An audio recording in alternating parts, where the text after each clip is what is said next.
Terima kasih Anda masih bersama kami. Bagi Anda yang baru saja bergabung, kami hadirkan kembali 3 berita utama pagi ini.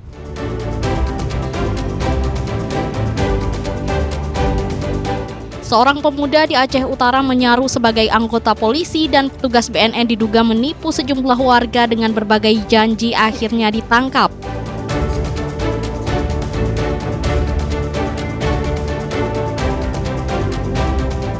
Sejumlah warga di Trumon, Aceh Selatan menuntut lahan yang diduga diserobot sebuah perusahaan dikembalikan dengan mendirikan posko di lahan sengketa.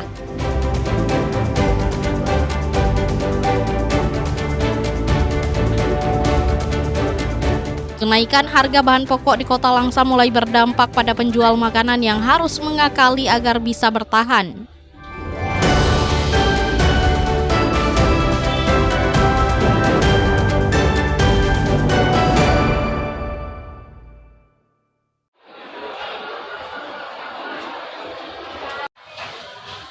Kenaikan harga sejumlah bahan pokok di Kota Langsa semakin menyulitkan warga.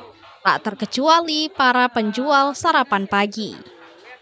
Mereka harus mencari celah dengan mengurangi menu lebih sederhana sehingga tidak mesti menaikkan harga.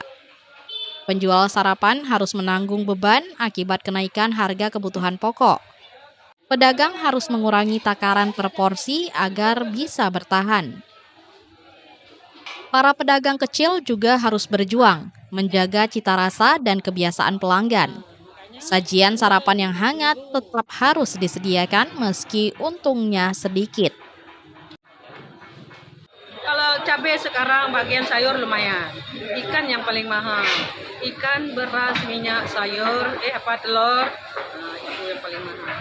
Dulu kita masak beras, masak nasi hampir 1 sak, hampir 1 goni. Sekarang setengah. Itu pendapat kita. Nah, kalau kita masyarakat kecil ini biar cepat turun harga, biar kita jualan enak kan, biar penghasilan pun bisa naik, bisa cukuplah kita makan untuk hari-hari. Saat ini harga beras, minyak goreng, dan beberapa kebutuhan pokok lainnya naik secara signifikan selama beberapa pekan terakhir. Kondisi ini bukan saja menyulitkan pengeluaran warga, tapi juga para penjual makanan termasuk penjual sarapan. Mereka berharap pemerintah dapat menstabilkan harga kebutuhan pokok agar pedagang kecil bisa bertahan. Maimunzir melaporkan dari Langsa.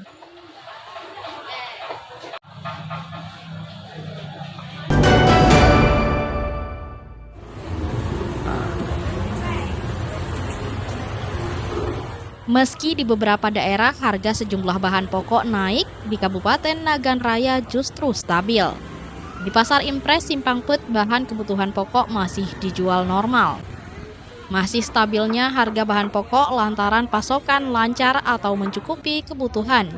Bahkan permintaan meningkat sehingga para pedagang lebih leluasa menjual dagangannya. Bawang merah masih dijual Rp40.000 per kilogram. Demikian juga harga cabai merah masih Rp30.000 per kilogram atau sama dengan harga sebelumnya. Cabai hijau dan cabai rawit juga masih dijual seharga Rp25.000 per kilogram. Harga tomat masih Rp10.000 per kilogram, kentang dijual dengan Rp15.000 per kilogram. Harga bahan pokok stabil menggembirakan bagi pedagang. Barang mereka laku keras sehingga tidak lagi harus disimpan lebih lama. Bawang nih 40. Kenapa Bang? Harga pasaran biasa lah. Ini juga bawang putih 40. Cabai merah 30. Kalau cabai hijau itu 25. Tomat 10. Ada Naik juga dia. Ada pasti. yang memang sering naik itu bahan-bahan apa aja Bang? Bawang biasa sekarang. Bawang merah sedang 15 yang besar. Bahan kebutuhan pokok yang dijual dipasok dari Takengon, Aceh, dan Sumatera Utara. Bahkan pasokan lancar dan harga yang stabil mendatangkan keuntungan dan warga pun tidak terbebani. Basriadi melaporkan dari Nagan Raya.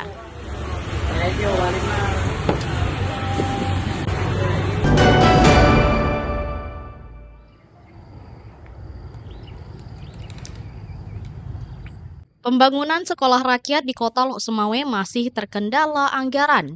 Namun pemerintah kota, Pemkot Lok Sumawe tetap menyiapkan sekolah rakyat dengan memanfaatkan sebuah gedung sebagai tempat sementara sekolah rakyat. Gedung Diklat di Desa Jelikat, Kecamatan Blangmangat disiapkan sebagai lokasi sementara program sekolah rakyat. Gedung tersebut akan dilengkapi dengan ruang kelas hingga asrama dengan kapasitas awal mulai dari 100 sampai 150 siswa. Gedung Diklat ini sudah layak digunakan untuk proses belajar mengajar program sekolah rakyat. Apalagi gedung tersebut telah ditinjau tim dari Kementerian Pekerjaan Umum. Menyangkut dengan pembangunan sekolah rakyat di Kota Lok Sumawe, pertama kita untuk sementara waktu penampungan dari siswa-siswa yang akan belajar itu sudah ada di Gedung Diklat. Gedung Diklat ini cukup untuk ruang belajarnya dan ruang untuk asramanya.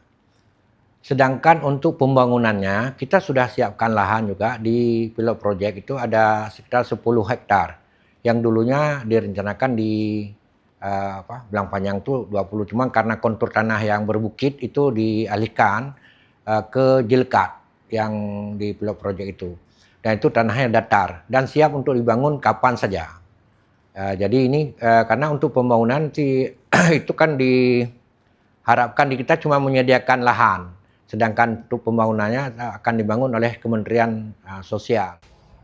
Pemkot Lok Sumawe hanya menyiapkan tempat, sementara untuk fasilitas lainnya seperti perlengkapan sekolah dan tenaga pengajar termasuk kurikulum akan ditangani langsung Kementerian Sosial. Pemerintah Kota Lok Sumawe juga telah menyiapkan lahan seluas 10 hektar untuk pembangunan gedung permanen. Namun proses pembangunan gedung tersebut juga wewenang Kementerian Sosial. Sekolah rakyat ini yaitu untuk membuka akses pendidikan seluas-luasnya bagi anak-anak kurang mampu yang selama ini tercecer dari sistem pendidikan formal. Tim Liputan melaporkan dari Lok Sumawe.